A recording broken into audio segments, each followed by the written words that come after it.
Ya, kapanpun juga itu disunahkan. Disunahkan untuk mendatangi Masjid Nabawi kapan aja. Sawaun, sama saja kata penulis, apakah ziarah ini ya sebelum haji atau setelah haji, tidak ada waktu-waktu khususnya. Wala dakhalalaha fil hajj, dan perlu digarisbawahi ya, syariat mengunjungi Masjid Nabawi ini tidak termasuk dalam rangkaian syarat-syarat ibadah haji atau wajib haji, nggak masuk dalam rangkaian ibadah haji. Nah, ini yang perlu dipahami dan perhatikan teman-teman. Jadi gini, karena menunaikan ibadah haji atau umrah kan pasti ada di kota Mekah dan Madinah, ya tidak? Nah, maka dibahaslah pembahasan ini. Jadi sebenarnya pembahasan ini tidak termasuk dalam rangkaian manasik haji atau umrah, nggak masuk. Tapi karena keberadaan kita di sana, maka layak kita mengetahui pembahasan ini. Yang perlu digarisbawahi bahwa pembahasan ini bukan pembahasan yang merupakan atau menjadi bagian dari pembahasan haji atau umrah, nggak masuk. Jadi seandainya nggak tahu pembahasan ini sekalipun ya nggak masalah, haji dan umrahnya tetap sah. Nggak mendatangi atau nggak menjalankan ini semua nggak masalah haji dan umrahnya, karena ini bukan termasuk dalam rangkaian ibadah haji dan umrah. Tapi karena keberadaan kita sedang di sana, nah manfaatkanlah keberadaan kita di sana dengan mengunjungi tempat-tempat yang disyariatkan. Paham di sini? Jadi tidak ada kaitan sama sekali dengan haji atau umrah, tapi kaitannya dengan apa? Dengan keberadaan kita di sana. Itu kaitannya di situ, bukan kaitan dengan haji atau umrah kita. Ya. Baik, jadi kata beliau tidak ada kaitan dengan haji, ya. Apakah syarat atau wajib? Tidak ada. Namun bagi siapa yang datang untuk menunaikan ibadah haji, patutlah baginya untuk mengunjungi masjid beliau, Masjid Nabawi, sebelum atau sesudahnya. Terlebih lagi kata penulis, bagi yang memang berat, tidak gampang bagi dirinya untuk safar ke tempat-tempat seperti ini. Seperti kita orang Indonesia. Kita orang Indonesia kan ke Madinah kan atau ke Mekah kan itu mungkin sebagian kita sekalian seumur hidup mungkin. Bukan hal yang gampang bisa tiap saat, enggak kan? Maka selagi kita di sana, karena enggak gampang nih ke sana, manfaatkanlah keberadaan kita di sana untuk mengunjungi tempat-tempat ini. Itu alasannya ya. Seandainya kata penulis para jamaah haji melalui Masjid Nabawi dan salat di dalamnya, ya bisa, maka niscaya hal itu lebih mudah bagi mereka dan lebih memperbesar pahala untuk mereka, dan niscaya mereka menyatukan dua kebaikan, yaitu ya tentang pelaksanaan kewajiban haji dan kebaikan mendatangi Masjid Nabawi untuk salat di sana. Ya, lalu penulis menekankan dengan tetap memahami bahwa kunjungan ini tidak termasuk penyempurna haji, tidak ada kaitannya sama sekali. Haji tetaplah sempurna dan sah tanpa ziarah ke Masjid Nabawi. Ya, antara ziarah dengan haji sama sekali tidak ada hubungannya. Baik, ini yang pertama ya, ziarah ke Masjid Nabawi. Dalil-dalil yang menunjukkan disyariatkannya, ya bahkan safar, melakukan perjalanan bersungguh-sungguh untuk ke Masjid Nabawi itu banyak, ya, dan sholat di dalamnya. Itu dalilnya banyak. Di antaranya Rasulullah SAW bersabda, "La tushaddur rihal illa ila thalathati masajid, al-Masjidil Haram wa Masjidil Rasul SAW wa Masjidil Aqsa." Rasulullah SAW bersabda, tidak boleh melakukan perjalanan jauh, safar dengan sengaja nih, kecuali ketiga masjid. Masjidil Haram, masjidnya Rasulullah SAW yang kita bahas, Masjid Nabawi, dan ketiga Masjid Al-Aqsa yang sekarang sedang diserang, diperebutkan oleh Yahudi Zionis, pasukannya Netanyahu. Baik, teman-teman, barakallahu fikum, ikhwan dan akhwat, perhatikan, saya berikan tambahan penjelasan tentang hadis ini. Perlu diperhatikan dan dicermati tentang hadis ini. Bahwa yang diinginkan dari hadis ini, Nabi SAW bersabda, la tushaddur rihal. Janganlah memberatkan diri untuk melakukan perjalanan. Perjalanan di sini para ulama sepakat yang diinginkan dengannya adalah perjalanan yang bernilai ibadah. Perjalanan yang bernilai ibadah. Ya, jika dianggap ini perjalanan ibadah yang memberatkan kita, maka bolehnya ketiga ini untuk ke tempat-tempat tertentu. Hanya ketiga ini. Masjid apa tadi? Haram, Masjid Nabawi, Masjid Al-Aqsa. Ya. Perjalanan yang bernilai ibadah. Tidak boleh selain itu. Jadi selain tiga tempat ini. Ke makam tertentu, ke kuburan tertentu, di Pulau Jawa, di mana, itu nggak boleh. Itu sudah termasuk larangan ini. Nabi melarang melakukan perjalanan yang memberatkan itu kecuali ketiga ini. Hanya ketiga masjid ini aja yang boleh dilakukan untuknya perjalanan yang jauh dan memberatkan itu. Boleh cuma ketiga ini. Perjalanan yang bernilai apa? Ada ingat. Kalau perjalanan dagang segala macam itu terserah kalian. Enggak. Rihlah itu enggak masalah, bukan tidak pada dasarnya mengandung nilai-nilai ibadah. Kemudian kedua, penjelasan lain terkait dengan hadis ini, teman-teman, barakallahu fikum.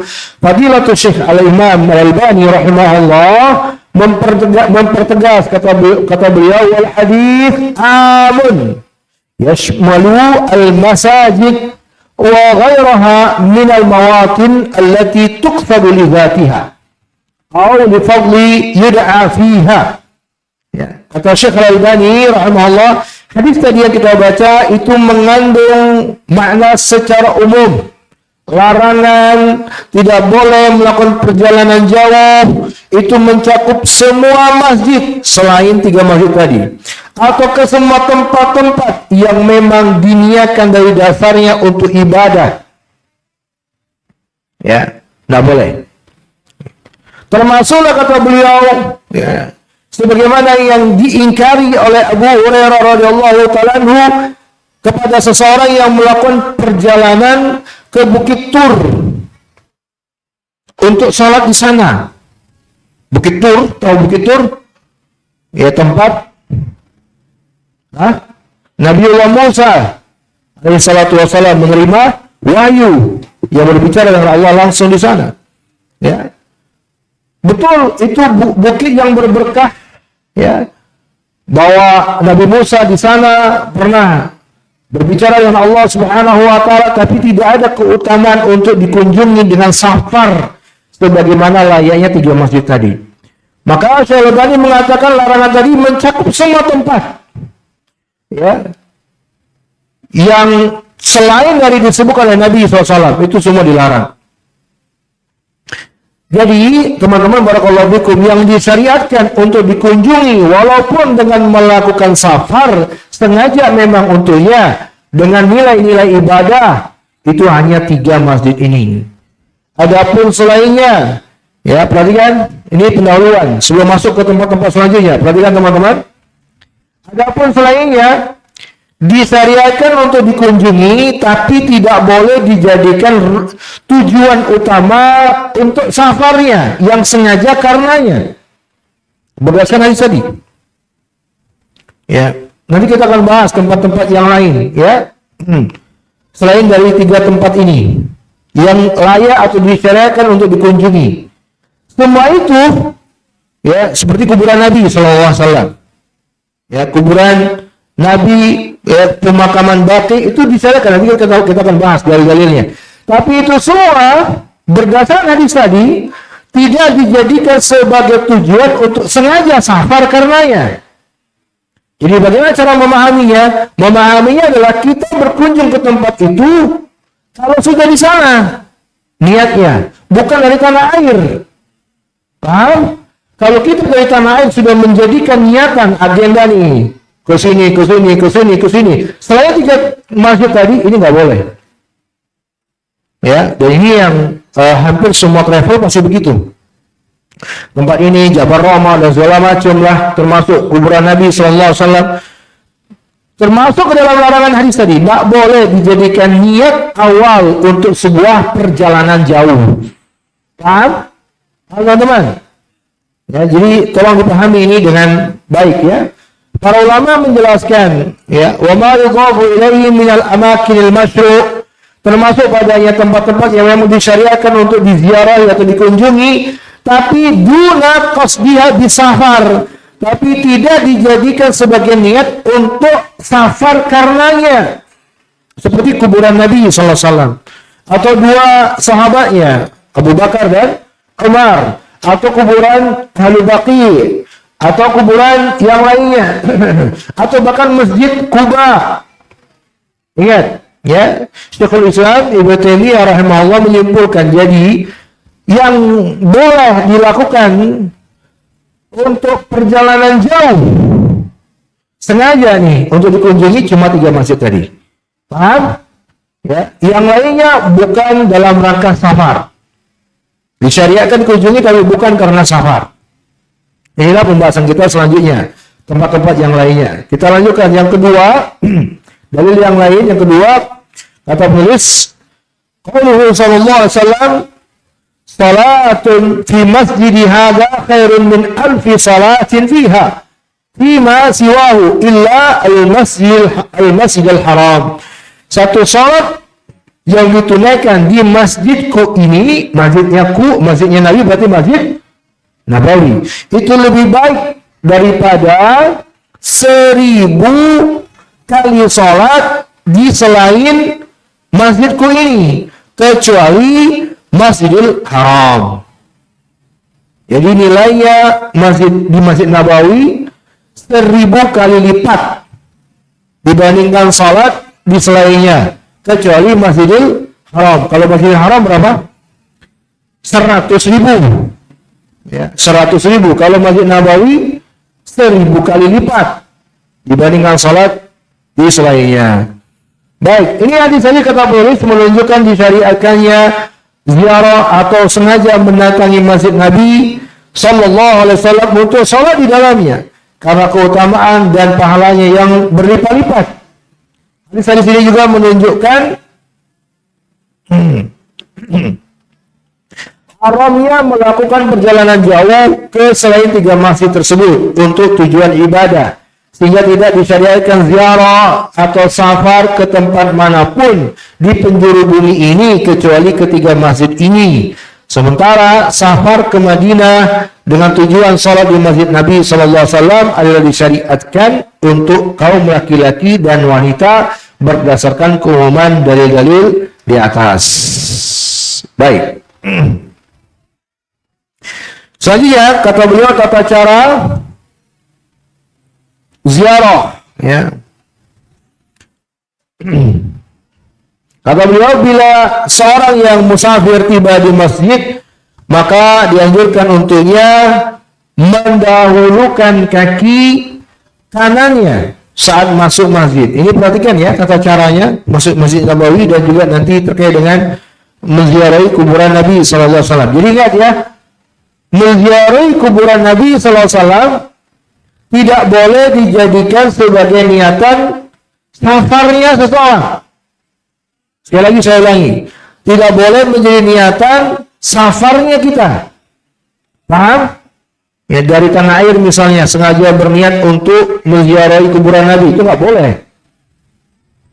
Ya, karena kita kan berarti melakukan safar tuh untuk ziarah ke makam Nabi, itu nggak boleh.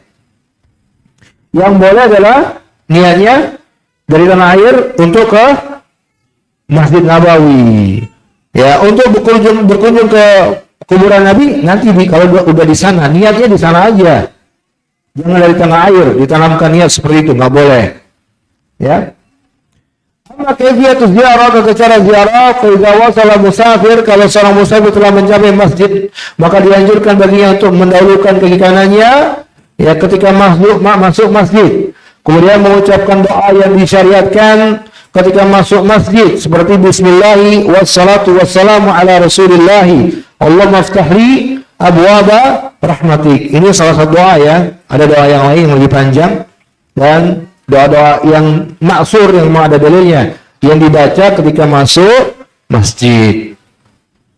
Lalu kata beliau, walaisa limasjidihi sallallahu zikrun maksus, dan tidak ada dalil yang khusus ya untuk masuk ke masjid Nabi ya adanya zikir-zikir khusus, nggak ada.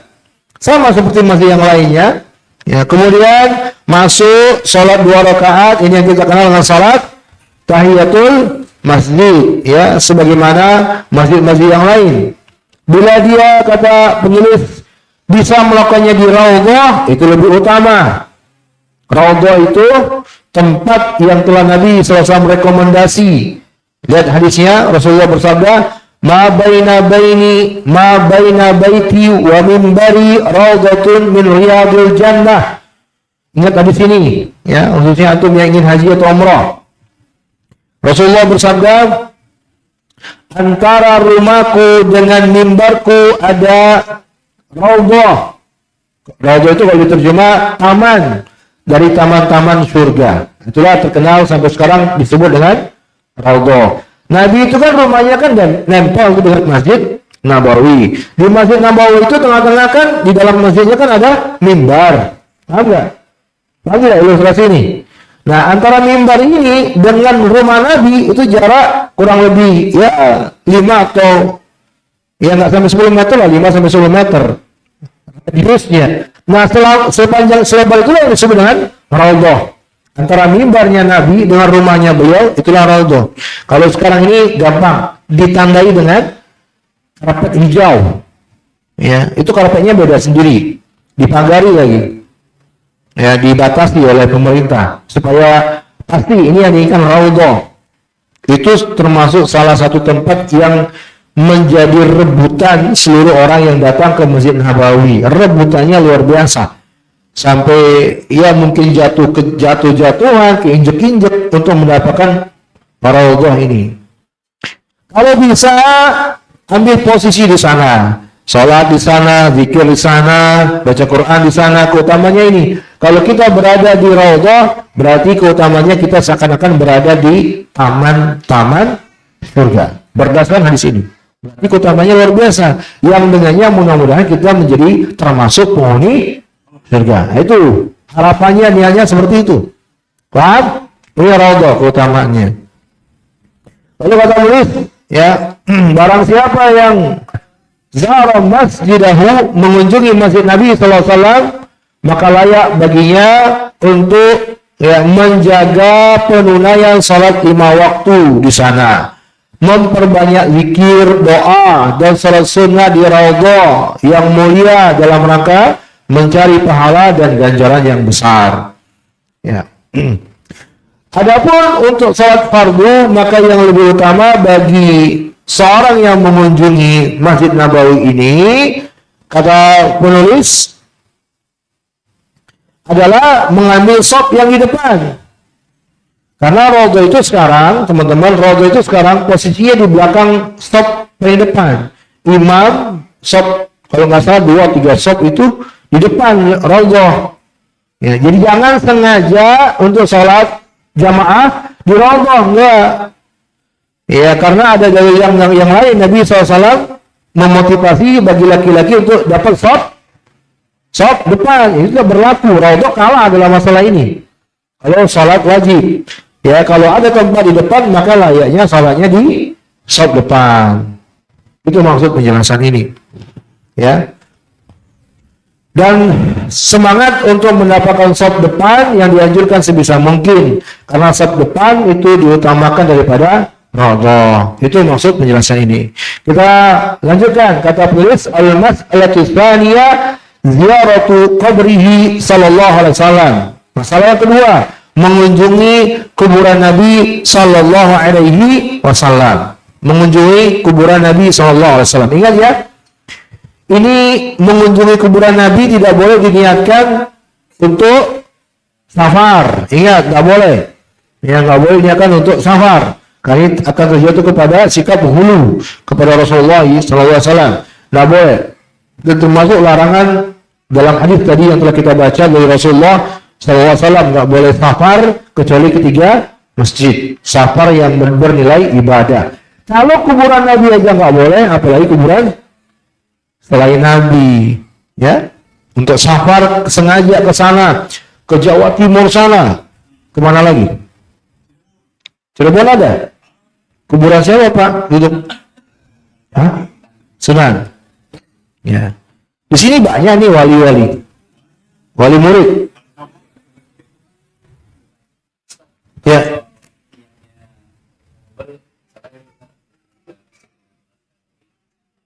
Itu kita naik.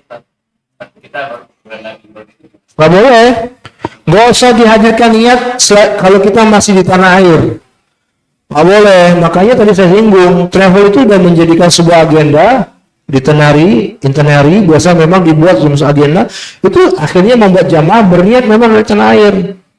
Nggak boleh. Ya kalau misalnya yang mau dijadikan agenda, tapi ingatkan jamaah, ini nggak perlu kita niatkan di tanah air. Kalau kita niatkan di tanah air, terjatuh ke larangan tadi. Kalau yang kita niatkan dari tanah air, niatnya adalah mengunjungi atau mendatangi Masjid Nabawi.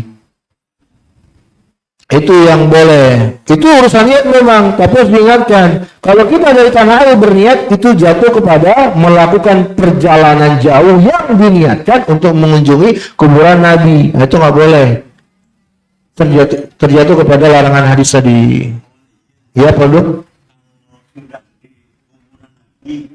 Di situ kan disiapkan amalan kebaikan.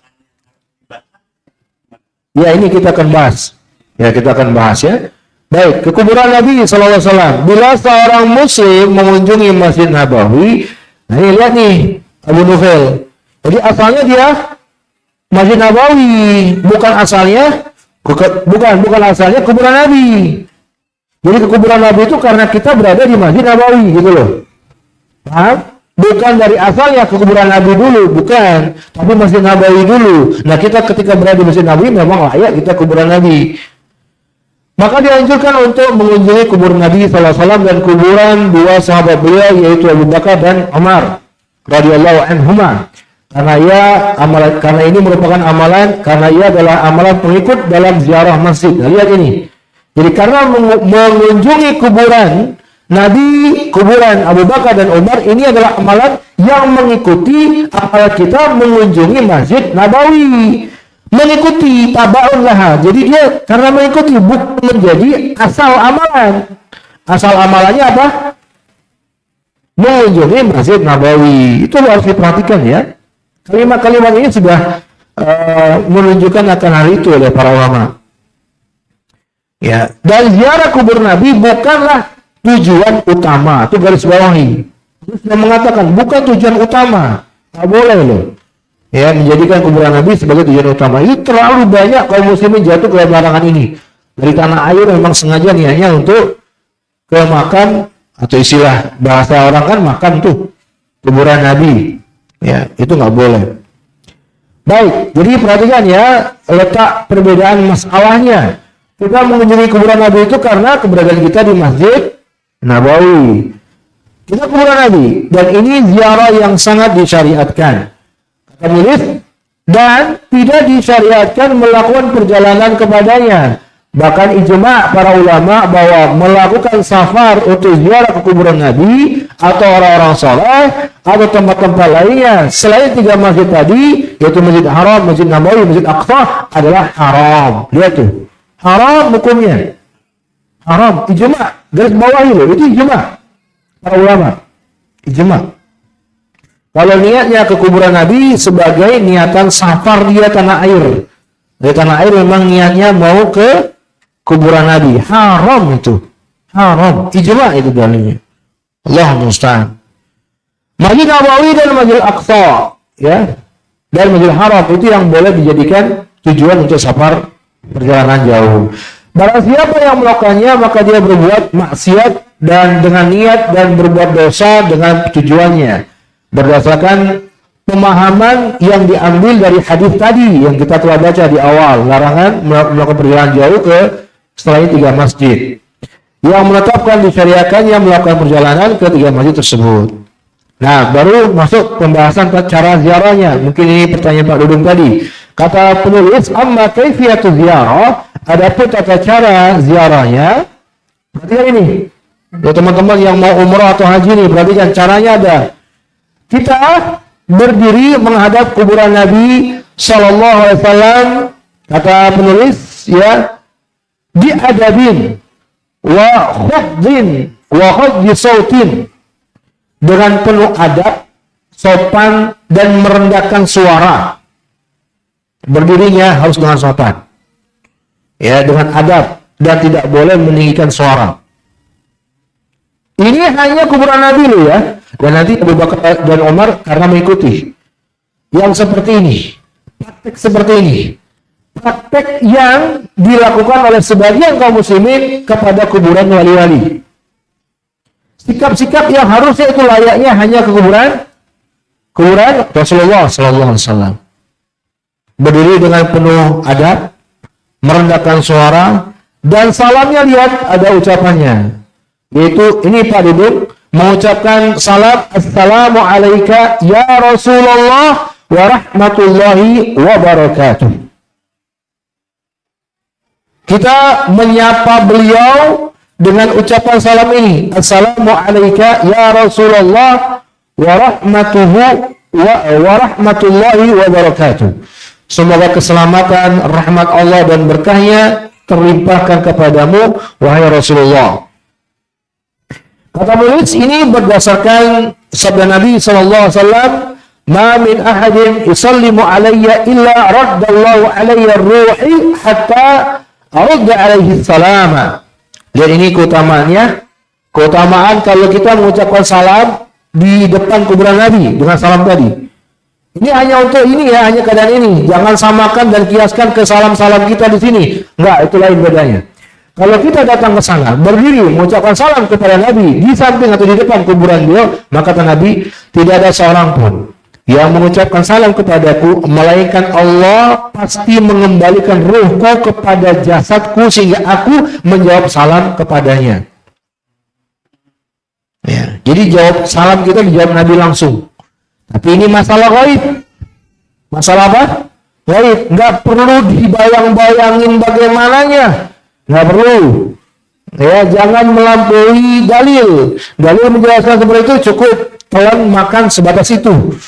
Nggak usah dilebih-lebihin, dibayang-bayangin, Ustaz gimana itu? Ya Ustaz, nggak perlu. Nanya seperti itu membuka pintu syaitan. Ya, akan membuka pintu rekayasa mengada-ngada. Kita pahami aja sebagaimana hadis Nabi mengatakan Allah akan mengembalikan ruhku dan aku akan menjawab salamnya. Itu keutamaan. Ya, kemudian kata penulis, ya, dan apabila kita yang berkunjung mengucapkan ini salam yang panjang nih, assalamu alayka ya khairatallahi min khalqi, ashhadu annaka qad ballaghta ar-risalah wa addaita al-amanah wa nasahta al-ummah wa jahadta fillahi haqqa jihadi, Allahumma atihi al-wasilah wal fadilah wa ba'athil maqam al-mahmud alladhi wa'adtahu, Allahumma jazih an ummatihi khairal jaza. Semoga keselamatan terlimpahkan untukmu wahai hamba pilihan Allah. Aku bersaksi bahwa engkau telah menyampaikan risalah, menunaikan amanah, menasihati umat dan berjihad di jalan Allah dengan sebenar-benarnya jihad. Ya Allah, berikanlah kepada beliau wasilah dan fadilah. Bangkitkanlah beliau di maqam terpuji. Maqam di sini bukan kuburan ya. Maqam di sini apa? Kedudukan yang terpuji yang engkau janjikan kepada beliau. Ya Allah, balaslah jasa-jasa baiknya kepada umat dengan sebaik-baik balasan. Kata penulis, kalau dia baca doa ini, itu juga nggak masalah. Jadi doanya boleh, salamnya boleh milih. Salam yang pendek tadi atau salam yang panjang ini. Paham? Setelah kita mengucapkan salam kepada Nabi, lalu kita berubah sedikit, tergantung kita datang dari arah mana. Kalau kita datang dari arah barat, timur, berarti kuburan Nabi itu di sini dulu. Maka kuburan Abu Bakar, Umar di sebelah kirinya. Abu Bakar, Umar. Kalau kita datang dari arah sana, berarti kita ke sana dulu, mutar dulu ke kuburan Nabi dulu. Baru ke Abu Bakar, Umar. Kenapa kita mesti tahu keadaan ini? Karena setelah kita mengucapkan salam ke Nabi, nanti bila kita harus bergeser, tidak lagi menghadap kuburan Nabi, bergeser dikit ke arah kiri. Ya, di buku kata penulis kemudian mengucapkan salam kepada Abu Bakar dan Umar radhiyallahu ta'ala anhuma. merubah badan kita, karena tadinya kita posisikan menghadap kuburan Nabi. Nah, kuburannya Abu Bakar Umar itu di sebelah beliau, tidak lagi mengarah kuburan Nabi. Ya, jadi kata para ulama harus diposisikan badan kita bergeser sedikit ke kiri, ya, ke kuburan Abu Bakar dan Umar. Kemudian juga mendoakan keduanya dan memohonkan rahmat kepada Allah bagi keduanya. Ya, hal ini berdasarkan asar yang diriwayatkan oleh Ibnu Umar radhiyallahu ta'ala anhuma, annahu kana idza sallama 'ala Rasul sallallahu alaihi wa sahbihi la yazidu 'ala qawlihi. Nah, ini doanya untuk ke kuburan Abu Bakar dan Umar. Assalamu alayka ya Rasulullah, assalamu alayka ya Abu Bakr, assalamu alayka ya Abatah, summa yansarif. Abatah ini karena Ibnu Umar. Karena Ibnu Umar yang meriwayatkan hadis ini. Ya, jadi setelah kita ini sebenarnya doa yang ketiga ya. Kalau doa 1-2 tadi diucapkan lalu salam kepada Abu Bakar dan Umar. Jadi langsung begini, assalamu alayka ya Abu Bakrin, assalamu alayka ya Umar. Bukan Abatah lagi. Abatah tadi karena Ibnu Umar yang meriwayatkan kan. Kenapa beliau Abatah? Ya, ayahku. Ya, Abatah itu panggilan, termasuk panggilan kesayangan dalam bahasa Arab. Abatah, abati. Ya, kalau abi panggilan umum. Orang Arab memanggil ayahku itu abi, itu bahasa umum. Ada dua lafaz yang kesayangan. Ya, Abatah atau abati. Ya. Nabi ketika wafat, Fatimah memanggil Abatah. Ya qurbata Abatah, betapa pedih dan beratnya yang kau rasakan wahai Abatah, kata Fatimah. Dia panggilan kesayangan. Hah? Ya, itu ada kaitan nahwu. Kita bukan belajar nahwu. Ya, nggak mau bahas itu, panjang nanti bahasanya. Masa kita mau i'rab? Baik, jadi begitu ya. Setelah kita mengucapkan salam ke Nabi yang pertama, lalu salam kepada Abu Bakar dan Umar. Kalau kepada Abu Bakar Umar biasa, assalamu alayka ya Abu Bakar, assalamu alayka ya Umar. Berdasarkan enggak perlu. Saya cuma ini menjelaskan aja ini. Menjelaskan aja nih. Enggak perlu Bang. Enggak perlu lagi, apalagi Al-Fatihah. Ya, enggak perlu. Kirimkan Al-Fatihah kepada Nabi gitu ya. Ila ruhi Rasulillah Al-Fatihah. Enggak perlu. Yang mana?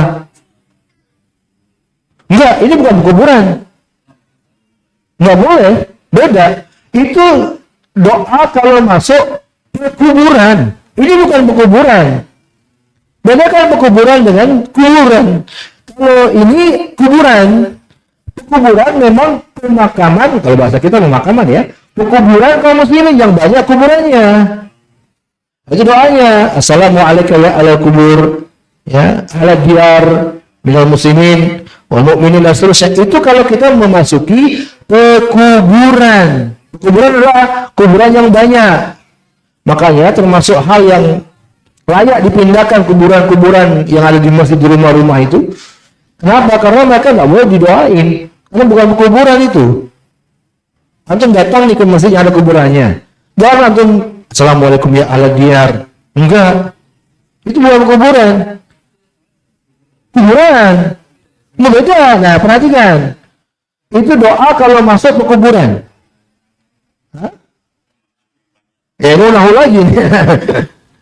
Jadi itu bukan doa untuk kita masuk ke tempat yang ada kuburnya, bukan. Tapi itu doa kalau kita masuk ke kuburan. Apa bedanya? Kalau ke kuburan pemakaman kaum muslimin, kalau istilahnya orang kita, yang memang dijadikan sebagai tempat untuk kuburan-kuburan kaum muslimin. Kalau tempat yang ada kuburannya, bukan pekuburan namanya. Rumah yang ada kuburannya, masjid yang ada kuburannya, itu bukan pekuburan namanya. Tempat yang ada kuburannya itu namanya. Nggak disyariatkan doa itu. Makanya rugi mereka. Ya, nggak dapat doa kaum muslimin yang lewat. Baik. Nah, kalau Anda mendoakan, dia termasuk menjadi syariat. Ya, menjadi syariat sebab penetapan doa tersebut.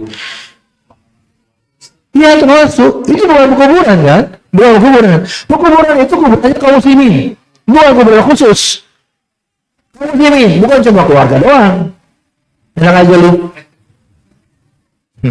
Itu orang itu kaum muslimin. Dia mengkhususkan keluarga gitu di rumahnya, di masjidnya. Nggak boleh kayak gitu.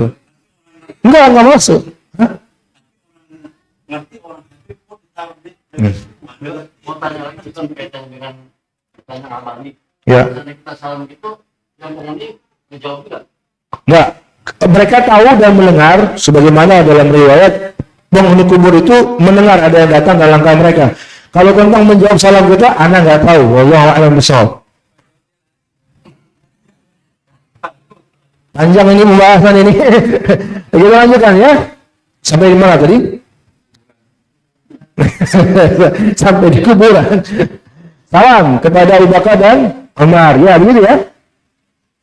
Baik. Kata penulis selanjutnya, ya, diharamkan bagi penziarah dan selainnya mengusap dinding-dinding tembok kuburan Nabi dan kedua sahabatnya, menciumnya, apalagi tawaf, lagi menghadap kepadanya ketika berdoa, memohon hajat kepadanya, nggak boleh.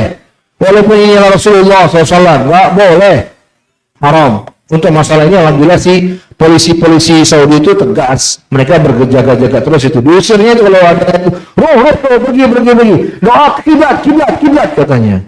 Itu pasti ada. Masih ada aja di misalnya Rasulullah kita masuk dari sini, dia jalur begini. Tergantung itu, kalau jalurnya dia lurus itu. Jalur beda-beda sengaja Nanti berangkat aja. Jadi yang penting ini, nggak boleh itu mengusap. Pada sebenarnya sejatinya, ini saya sudah pernah singgung di kitab Tauhid. Kuburan Nabi itu yang di Masjid Nabawi itu sudah 4 lapis loh. Berapa lapis? Pelindungnya itu. Kuburan Nabi paling dalam sama Abu Bakar, Umar itu di dalam. Pelindungnya, dilindungi lagi. Nah sekarang ini yang paling luar itu lapisan keempat itu. Masih juga tuh orang-orang musa-musa meyakini itu kuburan Nabi. Masih aja tuh konyol banget. Mau masih ada tuh nyolong-nyolong kesempatan. Kalau ketahuan mesti diusir itu. Ya itu makanya saya bilang masih ada itu yang ngusap lah, yang berdoa menghadap kuburan kah, ya, yang memasukkan kertas lah, macam-macam. Itulah yang sering saya singgung itu kalau saya kasih manasik, kita datang ke sana untuk melakukan amalan yang dijanjikan oleh Nabi, kita pulang ke tanah air seperti bayi baru lahir. Tapi bersama dengan itu kita melakukan sesuatu amalan yang Allah tidak akan pernah mengampuni semua dosa-dosa kita. Kesyirikan. Sangat kontradiksi. Allah musta'an. Jadi nggak boleh ya. Minta kesembuhan, minta hajat, dan yang semua itu. Itu semua kata penulis adalah milik Allah Jalla wa'ala dan tidak boleh minta kepada selainnya. Lalu kata penulis, ziarah kubur Nabi SAW dan kubur 2 sahabat beliau ini bukanlah sebuah kewajiban. Ya, dan bukan pula syarat terkait dengan haji, ya. Sebagaimana yang dianggap oleh sebagian orang-orang yang jahil dari kalangan orang-orang awam. Namun, ziarah kubur Nabi ini sifatnya anjuran bagi yang memang telah mendatangi Masjid Nabawi Sallallahu Alaihi Wasallam, dan ziarah kubur itu sama sekali tidak memiliki hubungan dengan manasik haji. Kata beliau, hadis-hadis yang ada mengenai ziarah kuburnya Nabi Sallallahu Alaihi Wasallam yang dijadikan dalil oleh orang-orang yang menetapkan disyariatkan yang melakukan perjalanan jauh ke kuburan Nabi SAW dan bahwa ziarah kubur beliau termasuk penyempurna haji, itu adalah hadis-hadis yang ya tidak sahih, tidak berdasar, dhaif, maudhu, ya, seperti misalnya hadis ini, man hajja walam yazurni faqad jafani. Siapa yang melakukan haji tapi tidak menziarahiku, maka sungguh dia telah kasar kepadaku. Atau hadis yang tersebar, man zara qabri wajabat lahu syafaati. Siapa yang mengunjungi kuburku, maka dia wajib mendapatkan syafaatku. Ini hadis maudhu, hadis yang mungkar. Hadis yang pertama maudhu, yang kedua hadisnya mungkar. Tidak boleh dijadikan sebagai dalil. Dan masih banyak lagi, namun tidak ada satupun dari riwayat-riwayat tersebut yang sahih dari Nabi kita Nabi Muhammad SAW. Bahkan sebagian ulama memastikan bahwa semua itu hanyalah hadis-hadis yang palsu. Kita sempurnakan Kata beliau setelah itu masalah tsaniyah, permasalahan kedua, tempat-tempat lain yang disyariatkan untuk dikunjungi di kota Madinah. Kata beliau, ya dianjurkan bagi mereka yang mendatangi kota Madinah untuk pergi ke Masjid Quba, ya dalam keadaan suci, dan disunahkan melaksanakan salat di Masjid Quba. Hal ini berdasarkan perbuatan Nabi SAW. Karena Nabi SAW ya'ti Masjid Quba raqiban wa masyian fa yusalli fi raka'ataini. Nabi SAW pernah berkunjung ke Masjid Quba dengan berjalan kaki dan berkendara, dan beliau salat 2 rakaat di dalamnya. Ini dalil untuk anjuran ke Masjid Quba. Nabi bersabda, "Man tatahhara fi baiti tsumma ata Masjid Quba fa shalla fihi salatan kana lahu kajri umrah." Siapa yang bersuci di rumahnya lalu datang ke Masjid Quba, salat di dalamnya 2 rakaat, maka dia mendapatkan pahala seperti orang yang umrah. Tapi ingat, mendatangi Masjid Quba itu kalau sudah berada di Madinah. Sunnahnya itu karena kita berada di kota Madinah, bukan menjadi niatan safarnya kita ke Madinah untuk ke Masjid Quba, bukan, itu nggak boleh. Kalau boleh disunahkan bagi kaum laki-laki saja untuk ke kubur Baqi. Ini tempat selanjutnya, ke kuburan Baqi dan kubur syuhada Uhud, seperti kubur Hamzah radhiyallahu taala anhu dan lainnya. Mengucapkan salam kepada mereka dan mendoakan mereka berdasarkan perbuatan Nabi sallallahu alaihi wasallam ketika beliau berziarah ke kubur mereka dan mendoakan mereka, dan berdasarkan keumuman sabda Nabi sallallahu alaihi wasallam, "Zurul kubur fa innaha tudzakirul maut." Ziarahlah ke kuburan karena sungguhnya ia mengingatkan kepada kematian. Maka termasuk juga hal ini. Nabi sallallahu alaihi wasallam mengajarkan kepada para sahabat bila mereka berziarah kubur mengucapkan, ini dia doa yang umum, "Assalamualaikum ala diyar minal mu'minin wal muslimin wa inna insyaallah bikum lahiqun as'allahu lana wa lakumul afiyah." Ini doa kalau masuk ke kuburan Bandi. Inilah doanya. Beda kan? Beda. Kalau kuburan Nabi tadi bukan ini doanya. Kenapa? Karena Nabi tadi bukan pekuburan. Nah, sekarang ini doa kalau kita ke Baqi pekuburan. Jadi dalamnya ada Hamzah, sahabat-sahabat syuhada Uhud. Berarti ini pekuburan. Ke sana doa ini. Baik. Maka boleh di akhir, inilah tempat-tempat yang disyariatkan untuk diziarahi di Madinah. Adapun tempat-tempat lain yang dikira oleh sebagian masyarakat awam, ya dianjurkan untuk mengunjunginya, seperti ya tempat mendurumnya onta Nabi, Masjid Jumat, Sumur Khatam, Sumur Utsman, Masjid yang 7, yang Masjid Qiblatain, Jabal Rahmah. Ini saya tambahkan ya, itu semua nggak ada dasarnya sama sekali. Kalau kita melihat umroh atau hajinya masyarakat awam, itu terlalu banyak agendanya itu. Mengunjungi kebun kurma, ya. Kunjungan semua itu teman-teman barakallahu fikum, perhatikan. Kalau dianggap sebuah rangkaian ibadah nggak boleh, haram. Itu termasuk bid'ah. Kalau tujuannya hanya siaha, jalan-jalan, tidak dianggap sebuah bagian syariat, itu tidak mengapa. Silakan aja, sah-sah saja. Ya siaha, tapi bernilai ibadah ini yang nggak boleh. Ke Jabal Rahmah, ke bukit ke gua Hira, sholat lagi di sana, ya. Ke tempat lahirnya Nabi, ya, maktab di sana, tempat lahirnya Nabi yang diyakini oleh sebagian masyarakat, ya, atau kemanapun yang dijadikan sebagai agenda kunjungan yang bernilai ibadah, ini nggak boleh. Bahkan Syekhul Islam Ibnu Taimiyah rahimahullah mempertegas hal tersebut bisa itu terjadinya perbuatan syirik, bahkan syirik akbar. Karena mengunjungi tempat-tempat tersebut bila dianggap bernilai ibadah, maka ini menetapkan sebuah syariat. Dan masyarakat umum pada kebanyakannya ketika mendatangi tempat-tempat itu pasti menganggap ada berkahnya. Ya, padahal berkah itu hanyalah hak Allah Jalla wa'ala. Kita tidak boleh meyakini suatu ada berkahnya kecuali memang Allah telah sebutkan ada berkahnya. Sekarang ada nggak dalilnya ke tempat itu ada berkahnya dari Allah atau Rasulnya? Kalau nggak ada, berarti ini kita meyakini sesuatu berberkah tanpa ketetapan dari Allah Jalla wa'ala. Itulah syiriknya. Jadi nggak boleh kalau mengunjungi selain tempat-tempat tadi, dari semua tempat yang ada di kota Madinah, kalau nggak ada dalilnya sama sekali. Kata penulis, di Madinah tidak ada masjid manapun yang memiliki keutamaan khusus kecuali Masjid Rasulullah dan Masjid Quba. Sementara Nabi SAW bersabda, "Man amila amalan laisa alaihi amruna bahwa raddun." Barang siapa yang beramal dengan sebuah amalan yang tidak berdasar urusan atau agama kami, maka amalan itu tertolak.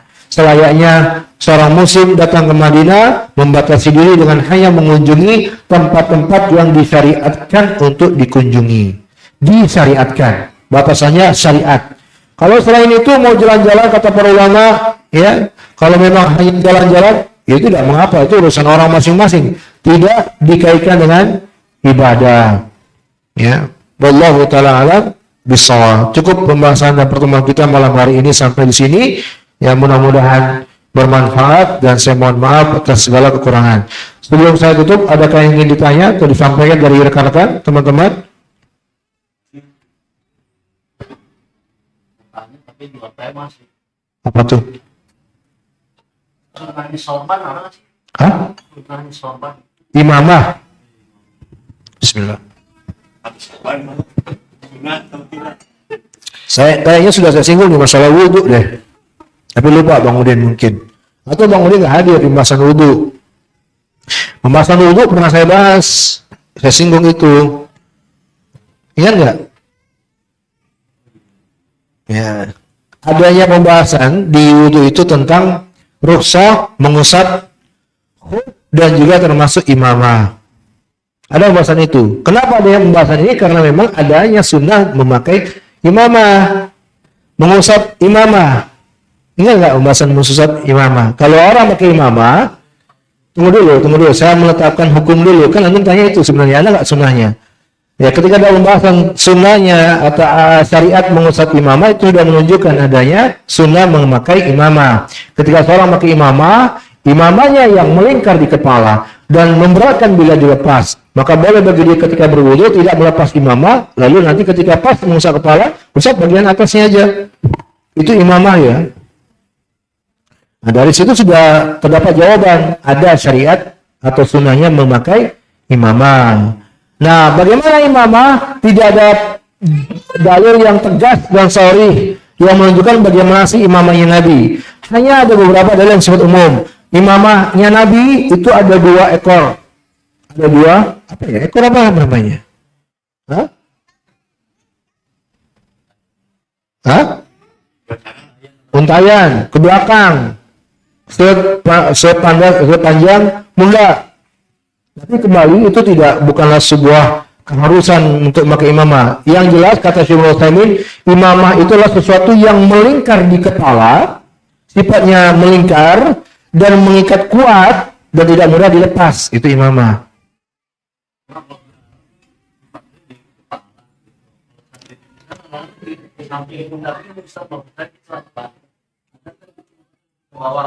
Iya, nggak apa-apa. Orang Yaman juga biasa begitu, nggak apa-apa. Hah? Oh, yang antum inginkan adalah begini. Kalau imamah nggak mungkin pakai sejadah, nggak mungkin. Lain itu, Bang. Antum itu lebih tepat sorban. Sorban. Bukan, kalau yang dipakai juga untuk sajadah itu nggak mungkin dipakai untuk ini. Kalau yang begini, yang selempangan di dada itu maksudnya ke adat. Iya, kebiasaan tempat aja itu. Enggak, kalau yang ininya ya. Kalau enggak, gini kaidahnya dalam salat itu ada dalil umum. Allah berfirman, "Khudzu zinatakum inda kulli masjid." Pakailah sesuatu yang indah atau berindah-indahlah setiap kamu masuk masjid. Maka kaidah secara umum dari ayat ini, selagi itu dianggap baik di sebuah tempat dan tidak melanggar syariat, maka silakan kalian pakai. Peci itu kan nggak ada dalilnya secara khusus, tapi bagi kita orang Indonesia itu kan bagus, sopan, rapi, maka boleh dipakai. Sorban yang diselendangkan dianggap, maksud kita kan dianggap itu sebuah kerapihan dan kesannya agama gitu ya, tidak melanggar syariat, boleh. Sarung, kan ada dalil sarung, mana ada dalil sarung? Jubah yang lengan segini saya pakai, dalil persisnya nggak ada. Tapi kita semua yakin di masyarakat kita ini semua rapi kan, dianggap bagus, ya kan? Punya kita ada yang kita harus. Maka kalau masuk masjid pakai itu semua.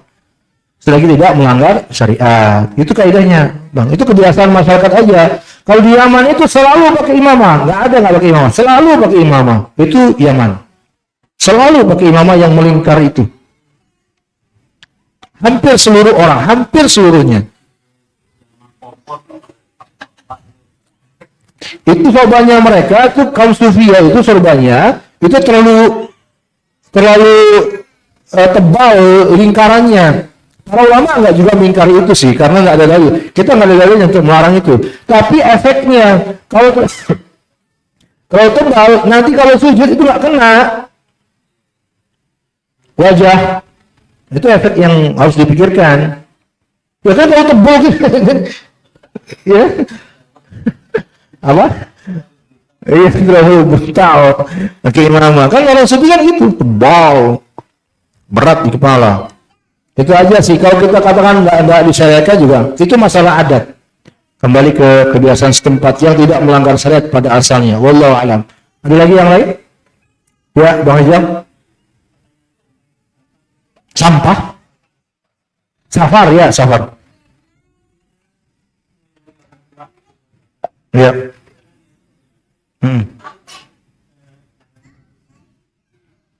Hadis tadi itu terkait dengan tempat, mengkhususkan sebuah tempat, Bang Rizal. Safarnya nggak masalah. Jadi safar itu kan bukanlah, kalau kayak antum tanyakan, bukan karena tempat khusus yang kita muliakan, tapi berbakti kepada orang tua. Safarnya kita ke Bandung karena ini menghadiri daurah. Ke Cilengsi, safar itu. Ya, daurah. Kita menuntut ilmunya, bukan mengkhususkan tempat. Kalau antum datang ke kampung, ibu kita di sana, kita khususkan rumahnya ibu saya itu ada berkah. Nah, maksud orang tadi terkait tempat yang bernilai ibadah. Antum ke Cilengsi meyakini masjidnya itu masjid berkah itu. Nah, masuk itu larangan. Tapi datangnya kita ke sana ibadah loh sebenarnya kita tuh. Kalau berilmu kan ibadah. Mengunjungi orang tua juga ibadah. Tapi nggak ada kaitannya dengan tempat. Kita nggak mengkhususkan tempat. Kebetulan aja di sana gitu loh. Itu nggak masalah. Wallahu a'lam. Ada lagi yang lain?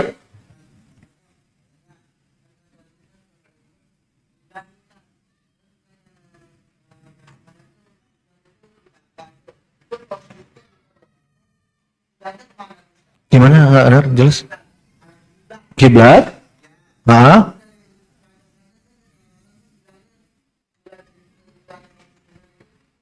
Ka'bah. Ya, terus? Dia menghadap arah sana.